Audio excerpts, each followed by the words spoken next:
കഴിക്കുന്ന ഭക്ഷണത്തിൽ കൂടുതലായും ഷെൽ ഫിഷ്, ഓയിസ്റ്റേഴ്സ് പോലെയുള്ള കടുക്ക, ചെമ്മീൻ, അത്തരത്തിലുള്ള ഞണ്ട്, ഇത്തരത്തിലുള്ള വസ്തുക്കളൊക്കെ പെട്ടെന്ന് അലർജി ഉണ്ടാക്കാൻ സാധ്യതയുണ്ട്. ഈ ലക്ഷണങ്ങൾ വെച്ച് തന്നെ ഒരു നല്ല പെർസെൻറ്റേജ് അലർജിയും നമുക്ക് ഡയഗ്നോസ് ചെയ്യാൻ പറ്റും. ഏത് വസ്തുവിനോടാണ് അലർജി എന്നുള്ളത് നമുക്ക് തിരിച്ചറിയണമെങ്കിൽ ചില സ്ട്രെസ് ടെസ്റ്റുകൾ കൊടുത്താലും തിരിച്ചറിയാൻ പറ്റും. ഇത്തരത്തിലുള്ള ഒരു പ്രവർത്തനത്തിന് ഹോമിയോപ്പതിക് മെഡിസിൻസ് നല്ലതുപോലെ സഹായിക്കുന്നുണ്ട്.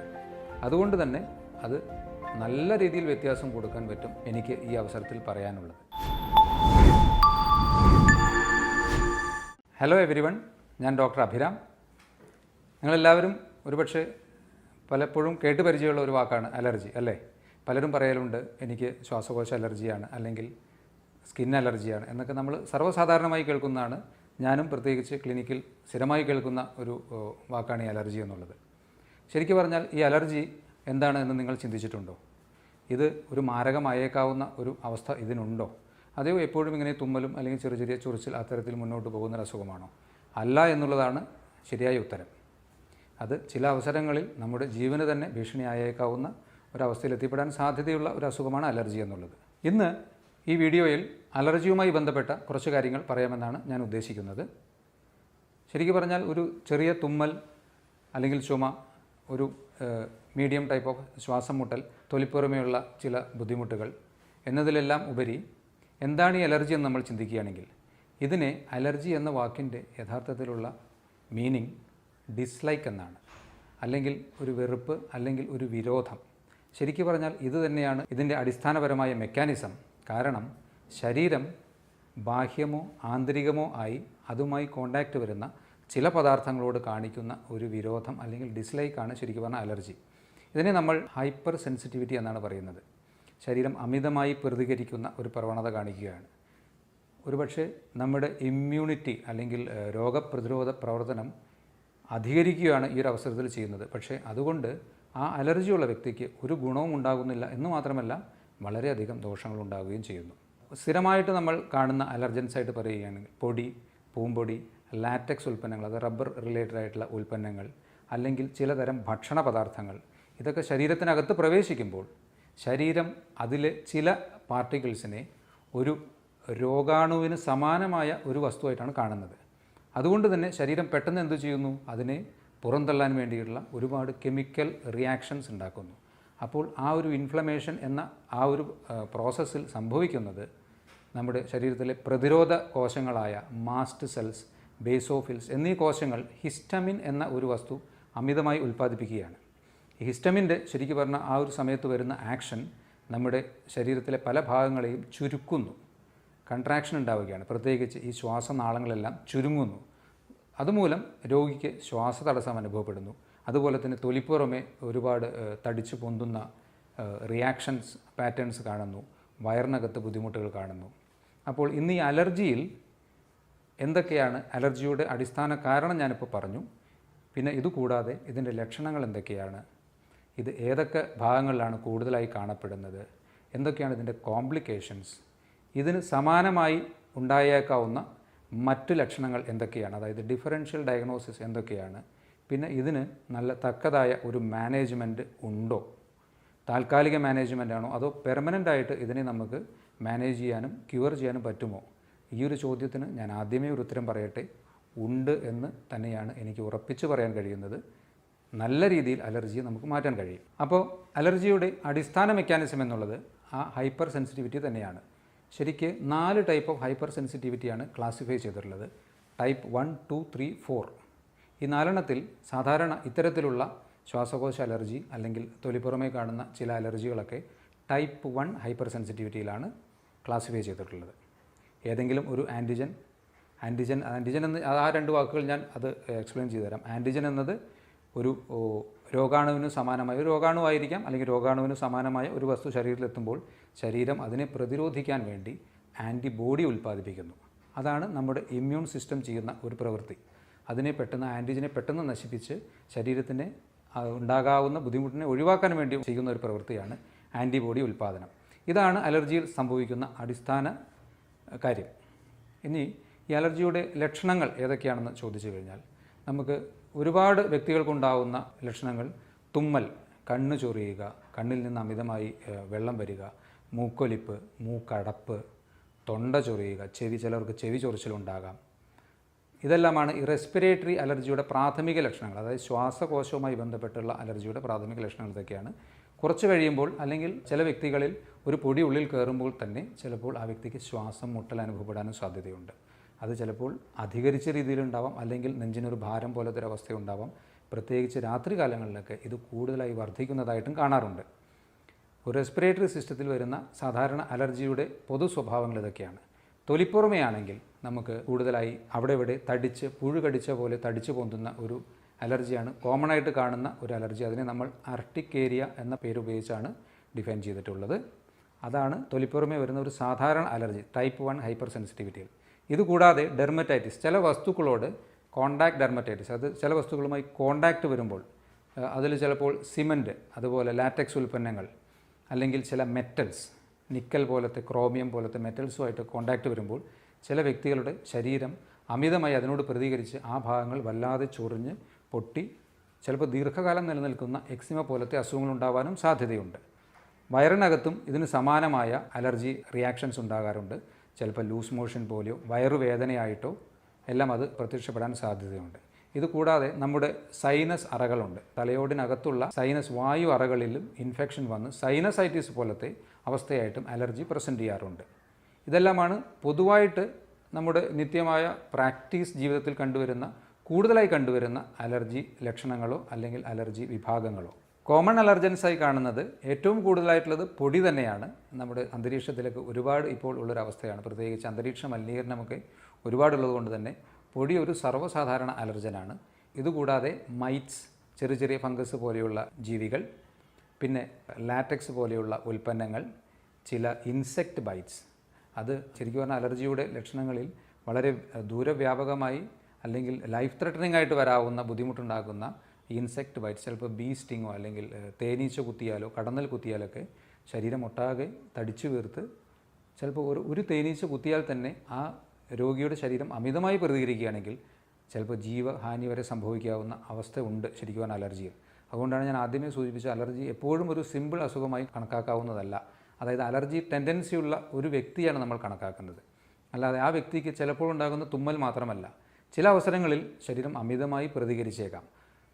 അപ്പോൾ അത്തരത്തിലുള്ള ഇൻസെക്റ്റ് ബൈറ്റ്സ് ഇതെല്ലാം കോമൺ ആയിട്ടുള്ള അലർജി വസ്തുക്കളാണ്. ഇതുകൂടാതെ കഴിക്കുന്ന ഭക്ഷണത്തിൽ കൂടുതലായും ഷെൽ ഫിഷ്, ഓയിസ്റ്റേഴ്സ് പോലെയുള്ള കടുക്ക, ചെമ്മീൻ, അത്തരത്തിലുള്ള ഞണ്ട്, ഇത്തരത്തിലുള്ള വസ്തുക്കളൊക്കെ പെട്ടെന്ന് അലർജി ഉണ്ടാക്കാൻ സാധ്യതയുണ്ട്. പിന്നെ ചില മരത്തിൻ്റെ അതിൻ്റെ തൊലിപ്പുറമേയുള്ള ചില വസ്തുക്കൾ. ഇതുകൂടാതെ ചില മെഡിസിൻസ്, പലപ്പോഴും ഡോക്ടേഴ്സ് മെഡിസിൻ പ്രിസ്ക്രൈബ് ചെയ്യുമ്പോൾ സ്ഥിരമായി ഫാമിലി ഡോക്ടറൊക്കെ ആണെങ്കിൽ ആ പ്രിസ്ക്രിപ്ഷനിൽ എഴുതിയിട്ടുണ്ടാവും allergic to sulfa group of medicines എന്നൊക്കെ പറഞ്ഞ് എഴുതാറുണ്ട്. അപ്പോൾ ചില മെഡിസിൻസ് അത്തരത്തിൽ അലർജി ഉണ്ടാക്കാൻ സാധ്യതയുണ്ട്. പിന്നെ പാല് ചിലവർക്ക് ബുദ്ധിമുട്ടാണ്, ചിലവർക്ക് മുട്ട പ്രശ്നമായിരിക്കാം. ഇതെല്ലാം ആ ഒരു വ്യക്തി തിരിച്ചറിയേണ്ട വസ്തുതകളാണ്. അപ്പോൾ നമ്മൾ ഇതുവരെ പറഞ്ഞു വന്നതിൽ അലർജിയുടെ കാരണങ്ങൾ, കോമൺ ആയിട്ടുള്ള അലർജൻസ്, അലർജിയുടെ സാധാരണ കണ്ടുവരുന്ന ലക്ഷണങ്ങൾ എന്തൊക്കെയാണ്, ശരീരത്തിലെ ഏതൊക്കെ ഭാഗങ്ങളെയാണ് കൂടുതലായും ഈ അലർജി ബാധിക്കുന്നത്, ഇതെല്ലാമായിരുന്നു. ഇതിൽ തന്നെ അനാഫൈലാക്സിസ് എന്ന് പറഞ്ഞ അലർജിയുടെ ഒരു കടുത്ത സ്ഥിതിയിൽ അല്ലെങ്കിൽ വളരെ രൂക്ഷമായ അലർജി വരുന്ന ഒരു സ്ഥിതിയിൽ ശരിക്കും പറഞ്ഞാൽ ഒരു അനാഫൈലാറ്റിക് ഷോക്ക് എന്ന ഒരവസ്ഥ ഉണ്ടാവാൻ സാധ്യതയുണ്ട്. ആ അവസരത്തിലാണ് ശരിക്കും പറഞ്ഞാൽ നമ്മുടെ ഹാർട്ടിൻ്റെ ഫംഗ്ഷൻ എല്ലാം കുറച്ച് കോംപ്രമൈസ്ഡായി രോഗി വളരെ ഗുരുതരമായ ഒരു അവസ്ഥയിലേക്ക് പോകുന്ന ഒരു സ്ഥിതിവിശേഷം ഉണ്ടാകുന്നത്. ആ സമയത്ത് രോഗിക്ക് ചിലപ്പോൾ ഛർദി ഉണ്ടാകാം, കൺഫ്യൂഷൻ ഓഫ് മൈൻഡ് ഉണ്ടാവാം, അമിതമായ ആങ്സൈറ്റി, പാൽപിറ്റേഷൻ, തലയ്ക്കൊരു ഭാരക്കുറവ്, പിന്നെ ചിലപ്പോൾ പ്രഷർ, ഹൈപ്പോടെൻഷൻ പോലത്തെ പ്രഷർ വേരിയേഷൻസ് ഉണ്ടാവാം. യഥാസമയം അത് പെട്ടെന്ന് തന്നെ ചികിത്സിച്ചിട്ടില്ലെങ്കിൽ ചിലപ്പോൾ ജീവൻ അപകടത്തിലാകാവുന്ന സ്ഥിതിവിശേഷം ഉണ്ട്. അപ്പോൾ ഈ അലർജി നമുക്ക് എങ്ങനെ ഡയഗ്നോസ് ചെയ്യാം? ഇതിൽ ഈ ലക്ഷണങ്ങൾ വെച്ച് തന്നെ നല്ല ഒരു പെർസെൻറ്റേജ് അലർജിയും നമുക്ക് ഡയഗ്നോസ് ചെയ്യാൻ പറ്റും. ഏത് വസ്തുവിനോടാണ് അലർജി എന്നുള്ളത് നമുക്ക് തിരിച്ചറിയണമെങ്കിൽ ചില സ്ട്രെസ് ടെസ്റ്റുകൾ കൊടുത്താലും തിരിച്ചറിയാൻ പറ്റും. ഒരു പക്ഷേ ഒരു വ്യക്തി അറിയാതെയോ അറിഞ്ഞോ ഇപ്പോൾ ഒരു ഷെൽ ഫിഷ് പോലത്തെ ഒരു കടുക്കയോ അല്ലെങ്കിൽ ഞണ്ടോ പോലത്തെ ഒരു വസ്തു കഴിച്ചു, അതിനോടനുബന്ധിച്ച് ആ വ്യക്തിക്കൊരു ശ്വാസം മുട്ടൽ പോലെയോ അല്ലെങ്കിൽ തൊലിപ്പുറമെ തടിച്ചു പൊന്തുന്ന പോലെയോ ഉണ്ടായെങ്കിൽ അതുകൊണ്ട് തന്നെയാണ് നമുക്കൊരു പ്രാവശ്യത്തെ കഴിച്ചതുകൊണ്ട് തീരുമാനിക്കാൻ പറ്റില്ല. അപ്പോൾ വീണ്ടും ഇതേ തരത്തിലുള്ള ഭക്ഷണം കുറച്ചായിട്ട് 2-3 തവണ കഴിക്കുമ്പോഴെല്ലാം ഇതേ പ്രശ്നങ്ങൾ ഉണ്ടാവുകയാണെങ്കിൽ തീർച്ചയായും ആ ഒരു വ്യക്തി ആ ഒരു വസ്തുവിനോട് അലർജിക്കാണ്.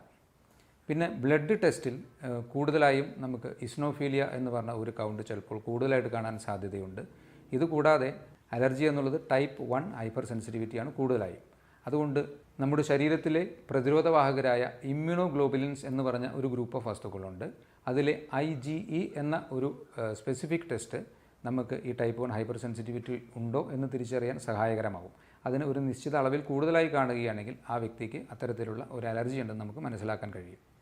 ഇത്തരത്തിൽ ഉള്ള ചെറിയ കുറച്ച് സിമ്പിൾ ഉപാധികളിലൂടെ തന്നെ നമുക്ക് അലർജിയുടെ കാരണമോ ആ വ്യക്തി അലർജിക്കാണോ എന്ന് തിരിച്ചറിയാൻ തീർച്ചയായും സാധിക്കും. സ്വാഭാവികമായും ഇത്തരത്തിലുള്ള ഒരു അസുഖത്തെക്കുറിച്ച് പറയുമ്പോൾ അതുമൂലമുണ്ടാകാവുന്ന കോംപ്ലിക്കേഷൻസ് എന്തൊക്കെയാണ് എന്നുള്ളത് തീർച്ചയായും പരിശോധിക്കണം.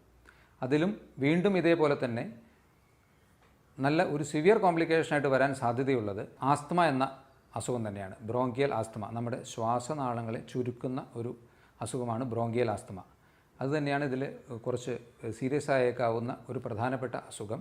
ഇതുകൂടാതെ സൈനസൈറ്റിസ്, ക്രോണിക് ഇൻഫെക്ഷൻ വന്ന് മറ്റ് ബുദ്ധിമുട്ടുകൾ ലൈക്ക് തലച്ചോറിലേക്കൊക്കെ അതിൻ്റെ ഒരു ഇൻഫെക്ഷൻ വരാനുള്ള സാധ്യതയുണ്ട്.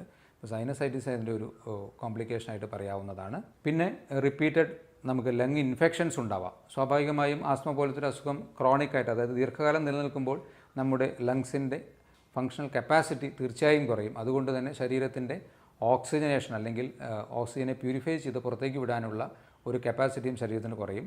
അതുകൊണ്ട് തന്നെ ചിലപ്പോൾ ലങ് ഇൻഫെക്ഷൻസ് കൂടുതലായിട്ടുണ്ടാകാനുള്ള സാധ്യതയുണ്ട്. ഇയർ ഇൻഫെക്ഷൻസ് കൂടുതലായിട്ടുണ്ടാകാനുള്ള സാധ്യതയുണ്ട്. പിന്നെ ഒരു സോർട്ട് ഓഫ് ഡിപ്രഷൻ രോഗിക്ക് വന്നുകൂടായിരിക്കില്ല. സ്ഥിരമായിട്ട് ഇത്തരത്തിൽ ഒരു ശാരീരിക ബുദ്ധിമുട്ട് അനുഭവിക്കുന്ന ഒരു വ്യക്തി ചിലപ്പോൾ മാനസികമായ ഒരു ഡിപ്രഷൻ പോലത്തെ ഒരു അവസ്ഥയിലേക്കോ കടുത്ത ആങ്സൈറ്റിയിലേക്കൊക്കെ പോകാനും സാധ്യതയുണ്ട്. ഇനി നമുക്ക് ഈ അലർജി എന്ന് പറയുമ്പോൾ പല വ്യക്തികളും തിരിച്ചറിയാതെ പോയേക്കാവുന്ന ചില കാര്യങ്ങളുണ്ട്. ഇപ്പോൾ ആസ്തമ, ബ്രോങ്കിയൽ ആസ്തമ ഉള്ള ഒരു വ്യക്തി സമാനമായ മറ്റൊരു അസുഖം ശരീരത്തിൽ നിലനിൽക്കുന്നുണ്ടെങ്കിൽ അത് തിരിച്ചറിയാതെ പോകുന്നത് തീർത്തും അപകടകരമാണ്. അതിന് നല്ലൊരു ഉദാഹരണം നമ്മുടെ നെഞ്ചിൻ്റെ ഈ തൊറാക്സ് എന്ന ഈ നെഞ്ചിൻ്റെ ഭാഗത്തിനകത്ത് പരസ്പര പൂരകങ്ങളായി പ്രവർത്തിക്കുന്ന 2 അവയവങ്ങളാണ് ശ്വാസകോശങ്ങളും ഹൃദയവും. അപ്പോൾ ഹൃദയത്തിന് ബുദ്ധിമുട്ട് വന്നാലും ഇതേപോലെ ആസ്തമയോട് സിമിലറായിട്ടുള്ള സിംറ്റംസ് ഉണ്ടാവാം. അപ്പോൾ സ്ഥിരമായി ആസ്മയുള്ള ഒരു വ്യക്തിക്ക് ഹൃദയത്തിൻ്റെ പ്രശ്നം വരികയാണെങ്കിൽ അത് ആസ്തമ തന്നെയാണ് എന്ന് നമുക്ക് ഉറപ്പിക്കുന്നതിന് മുന്നേ ബേസിക്കായിട്ടുള്ള ചില കാര്യങ്ങൾ അതിലേക്ക് നമ്മൾ ടെസ്റ്റ് ചെയ്ത് ഇരിക്കേണ്ടതാണ്. ഇപ്പോൾ കാർഡിയാക് ആസ്തമ, നമ്മുടെ ഹാർട്ടിൻ്റെ ഫങ്ഷൻ നഷ്ടപ്പെടുന്നത് കൊണ്ട് വരാവുന്ന കാർഡിയാക് ആസ്തമ ഇതേപോലെ തന്നെ ചിലപ്പോൾ വീസ് എന്ന് പറഞ്ഞ ഒരു വിസിലടിക്കുന്ന പോലത്തെ ഒരു സൗണ്ടോടുകൂടി ചിലപ്പോൾ ഉണ്ടാവാം. അപ്പോൾ ശരിക്കും പറഞ്ഞാൽ ദീർഘകാലമായി ഇങ്ങനെ ഒരു ആസ്തമ കൊണ്ട് ബുദ്ധിമുട്ടുന്ന, ശാരീരിക ബുദ്ധിമുട്ടുകൾ അനുഭവിക്കുന്ന ഒരു വ്യക്തി തീർച്ചയായും മറ്റ് ഇൻവെസ്റ്റിഗേഷൻസ് ലൈക്ക് ഹാർട്ടിൻ്റെ ഇൻവെസ്റ്റിഗേഷൻസ് ആണെങ്കിൽ അതുപോലെ സിസ്റ്റിക് ഫൈബ്രോസിസ് എന്ന് പറഞ്ഞ ഒരു അസുഖമുണ്ട്. പിന്നെ COPD, chronic obstructive airway disease എന്ന് പറഞ്ഞിട്ടുള്ള നമ്മുടെ കൂടുതലായും സ്മോക്കേഴ്സിൽ കണ്ടുവരുന്ന അസുഖമാണ്. അപ്പോൾ ഇത്തരത്തിൽ അലർജി കൊണ്ട് ശ്വാസകോശ രോഗങ്ങളുള്ള വ്യക്തിയാണെങ്കിൽ തീർച്ചയായും അത് സമാനമായ മറ്റ് ഏതെങ്കിലും അവയവത്തിനുണ്ടായ ബുദ്ധിമുട്ട് കൊണ്ടാണോ എന്ന് ഒന്ന് കൺഫേം ചെയ്ത് വെക്കേണ്ടത് അത്യാവശ്യമാണ്. പ്രത്യേകിച്ച് ഹാർട്ടിനാണെങ്കിൽ ലെഫ്റ്റ് വെൻട്രിക്കുലർ ഫെയിലിയർ പോലത്തെ, ഹാർട്ട് ഫെയിലിയർ പോലത്തെ അസുഖങ്ങളൊക്കെ ആണെങ്കിൽ നമുക്ക് അതിനോടനുബന്ധിച്ചുള്ള എക്കോ കാർഡിയോഗ്രാം പോലത്തെ ടെസ്റ്റുകളൊക്കെ ചെയ്താൽ മനസ്സിലാവും. അതുപോലെ COPD, ബ്രോങ്കൈറ്റിസ് പോലെയുള്ള അസുഖങ്ങൾ ചെസ്റ്റ് എക്സ്റേയും കൊണ്ട് നമുക്ക് തിരിച്ചറിയാൻ സാധിക്കും. ഇതുകൂടാതെ ചിലപ്പോൾ ഹാർട്ട് അറ്റാക്ക് പോലെ തോന്നിയേക്കാവുന്ന അഞ്ജീനൽ പെയിനും ചിലപ്പോൾ ചില കടുത്ത ബ്രോങ്കിയൽ ആസ്മ പേഷ്യൻസിൽ കാണാൻ സാധ്യതയുണ്ട്. അപ്പോൾ പറഞ്ഞു വന്നത് ഇതെല്ലാം ശരിക്ക് നമുക്ക് ഈ ഒരു വെറും ആസ്മ തന്നെയാണോ അത് മറ്റെന്തെങ്കിലും കാര്യങ്ങൾ കൂടി ഇതിലുണ്ടോ എന്ന് നിർണ്ണയിക്കേണ്ടത് അത്യാവശ്യമാണ്. ഏതൊരു അസുഖത്തെക്കുറിച്ച് പറയുമ്പോഴും നമുക്ക് സ്വാഭാവികമായും അത് എങ്ങനെ മാനേജ് ചെയ്യാം എന്നുള്ളത് അതിൻ്റെ പ്രധാനപ്പെട്ട ഒരു ഭാഗം തന്നെയാണല്ലോ. എങ്കിലേ അത് പൂർണ്ണമാകുന്നുള്ളൂ. ഇത്തരത്തിലുള്ള അലർജി അസുഖങ്ങളെ നമുക്ക് മാനേജ് ചെയ്യണമെങ്കിൽ പ്രാഥമികമായി ചെയ്യാവുന്നത് അലർജൻസിനെ മാക്സിമം ഒഴിവാക്കാൻ ശ്രമിക്കുക.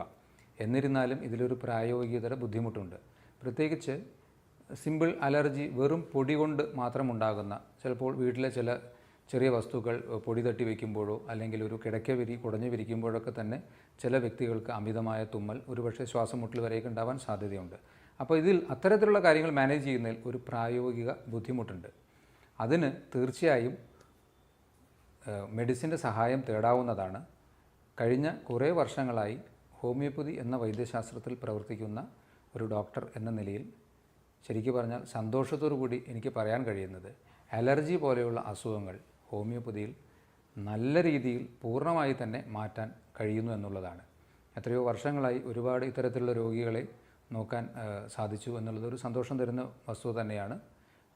രോഗികളെ നോക്കാൻ കഴിഞ്ഞു എന്നുള്ളതും അവർക്ക് ആ രോഗം മാറ്റിക്കൊടുക്കാൻ കഴിഞ്ഞു എന്നുള്ളതും. ഒട്ടനവധി ഒരു 80% രോഗികൾക്കെങ്കിലും, അലർജിയുള്ള രോഗികൾക്കെങ്കിലും നല്ല രീതിയിൽ ആശ്വാസം നൽകാൻ ഹോമിയോപ്പതി വൈദ്യശാസ്ത്രത്തിന് കഴിയുന്നുണ്ട്. കാരണം ഈ ഒരു വൈദ്യശാസ്ത്രത്തിൻ്റെ അടിസ്ഥാന തത്വം തന്നെ നമ്മുടെ ഒരു സസെപ്റ്റബിലിറ്റി അല്ലെങ്കിൽ സെൻസിറ്റിവിറ്റി അല്ലെങ്കിൽ ഇമ്മ്യൂണിറ്റിയെ ഒന്ന് മോഡുലേറ്റ് ചെയ്യുക അല്ലെങ്കിൽ വർദ്ധിപ്പിക്കുക എന്ന് പറയുമ്പോൾ ഹൈപ്പർ സെൻസിറ്റിവിറ്റി വീണ്ടും ആ ഒരു പിക്ചറിൽ വരും. അതല്ല, ശരിക്കും പറഞ്ഞാൽ ബാലൻസ് ചെയ്യുക. ഈ ഇമ്മ്യൂണിറ്റിയെ നമുക്ക് ഒരു ബാലൻസ്ഡായ രീതിയിൽ കൊണ്ടുപോയാൽ മാത്രമേ ശരീരത്തിന് യഥാവിധി കാര്യങ്ങളെ മാനേജ് ചെയ്യാൻ പറ്റുള്ളൂ. അപ്പോൾ ഇത്തരത്തിലുള്ള ഒരു പ്രവർത്തനത്തിന് ഹോമിയോപ്പതിക് മെഡിസിൻസ് നല്ലതുപോലെ സഹായിക്കുന്നുണ്ട്. അതുകൊണ്ട് തന്നെ അത് നല്ല രീതിയിൽ വ്യത്യാസം കൊടുക്കാൻ പറ്റും എനിക്ക് ഈ അവസരത്തിൽ പറയാനുള്ളത്. പൊതുജനാരോഗ്യപ്രദമായ ഈ ഒരു വീഡിയോ നിങ്ങൾ നിങ്ങളുടെ പ്രിയപ്പെട്ടവർക്ക് വേണ്ടി കൂടി ഷെയർ ചെയ്യുക. ഇതുപോലെ സമാനമായ ഏതെങ്കിലും ആരോഗ്യപരമായ വിഷയങ്ങളിൽ നിങ്ങൾക്കുള്ള സംശയങ്ങളുണ്ടെങ്കിൽ ഇതിന് താഴെ കൊടുത്തിട്ടുള്ള നമ്പറിൽ വാട്സാപ്പിലൂടെ ബന്ധപ്പെടുകയോ കമൻറ്റ് ഇടുകയോ ചെയ്യുകയാണെങ്കിൽ അതിനുള്ള മറുപടി തരുന്നതാണ്. അപ്പോൾ ഇത്തരത്തിലുള്ള ഒരു പൊതുജന താല്പര്യമുള്ള മറ്റൊരു ഹെൽത്ത് ടോക്കുമായി വീണ്ടും കാണുന്നതുവരെ ബൈ.